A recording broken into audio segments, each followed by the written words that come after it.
అనకాపల్లి జిల్లా రాజయ్యపేటలో మరోసారి ఉద్రిక్తత చోటు చేసుకుంది. బల్క్ డ్రగ్ పార్కుకు వ్యతిరేకంగా మత్స్యకారులు ఆందోళనకు దిగారు. మద్దతుగా వచ్చే రాజకీయ నేతలను అడ్డుకోవడంపై ఆగ్రహం వ్యక్తం చేస్తున్నారు. పోలీసులను అడ్డుపెట్టుకుని ఉద్యమం అణిచివేతకు గురి చేస్తున్నారని మత్స్యకారులు మండిపడుతున్నారు. నక్కపల్లి నేషనల్ హైవేపై నిరసనకు దిగారు. మత్స్యకారులు హైవేపైకి రాకుండా పోలీసులు అడ్డంగా ట్రాక్టర్లను పెట్టారు. దీంతో గ్రామాలకు పోలీసులకు మధ్య, గ్రామస్తులకు పోలీసులకు మధ్య తోపులాట చోటు చేసుకుంది. ఇరువురి మధ్య వాగ్వివాదం జరిగింది.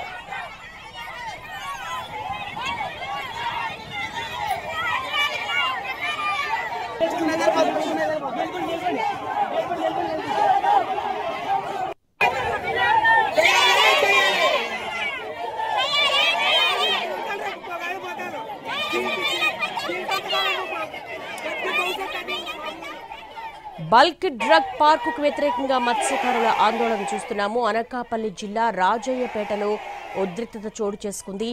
పోలీసులను అడ్డం పెట్టుకుని ఉద్యమాన్ని అణిచివేయడానికి ప్రయత్నిస్తున్నారంటూ కూడా గ్రామస్తులు తీవ్ర ఆగ్రహం వ్యక్తం చేస్తున్నారు. నక్కపల్లి నేషనల్ హైవేపై నిరసనకు దిగారు మత్స్యకారులు.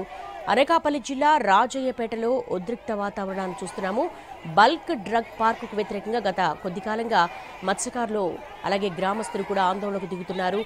బల్క్ డ్రగ్ పార్కును అక్కడ ఏర్పాటు చేస్తే పర్యావరణం విధ్వంసానికి గురవుతుందని, అంతేకాకుండా అక్కడ వ్యర్థ పదార్థాలన్నీ కూడా నీటిని కలుషితం చేస్తాయని, అది వాతావరణాన్ని కూడా కలుషితం చేస్తుందని, అక్కడ పెట్టొద్దంటూ కూడా గ్రామస్తులు, చుట్టుపక్కల ఉన్నటువంటి గ్రామాల మత్స్యకారులు పెద్ద ఎత్తున నిరసన వ్యక్తం చేశారు. ఈ నేపథ్యంలోనే కొద్ది కాలం క్రితం హోమ్ మినిస్టర్ అనితను కూడా ఘెరావు చేశారు. ఆమె కాన్వాయ్కి అడ్డంగా చెట్లను నరికి అడ్డంగా వేసి మహిళలు పెద్ద ఎత్తున ఆమెను గ్రామంలోకి రానివ్వకుండా, అలాగే ఇక్కడ బల్క్ డ్రగ్ పార్క్ పెట్టకూడదు, అక్కడ ఉన్నటువంటి ఫ్యాక్టరీని నిర్మించకూడదు అని చెప్పేసి ఆమెను హామీ ఇవ్వాలని కూడా ఘెరావు చేశారు.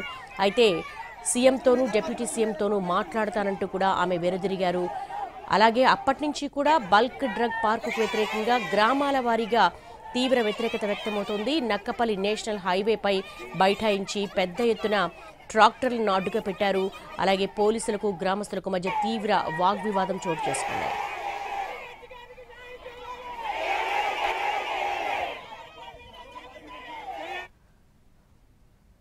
అనకాపల్లి జిల్లా రాజయ్యపేటలో మరోసారి ఉద్రిక్తత చోటు చేసుకుంది. దీనికి సంబంధించి రవిచంద్రన్ అడిగి మరిన్ని వివరాలు తెలుసుకుందాం.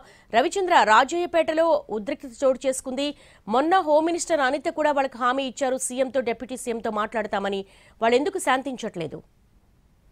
వ్యతిరేకంగా జరుగుతున్న ఆందోళనలు రోజు రోజుకి ఉధృతం అవుతున్నాయి. ప్రధానంగా స్పష్టమైన హామీని ప్రభుత్వం నుంచి డిమాండ్ చేస్తున్న గ్రామస్తులు మరోసారి రోడ్డెక్కారు. ప్రస్తుతం రాజయ్యపేటతో పాటు చుట్టుపక్కల గ్రామాలంతా కూడా జాతీయ రహదారిని దిగ్బంధించడంతో ఉద్రిక్తత పరిస్థితులు చోటు చేసుకున్నాయి. వారిని నియంత్రించేందుకు పోలీసులు చేసిన ప్రయత్నాలు కూడా ఫలించలేదు. ఒక విధంగా ట్రాక్టర్లను అడ్డుపెట్టి ప్రజలను నియంత్రించే ప్రయత్నం చేసినప్పటికీ కూడా అట్లన్నింటినీ కూడా దాటుకుని జాతీయ రహదారిపైకి వచ్చారు.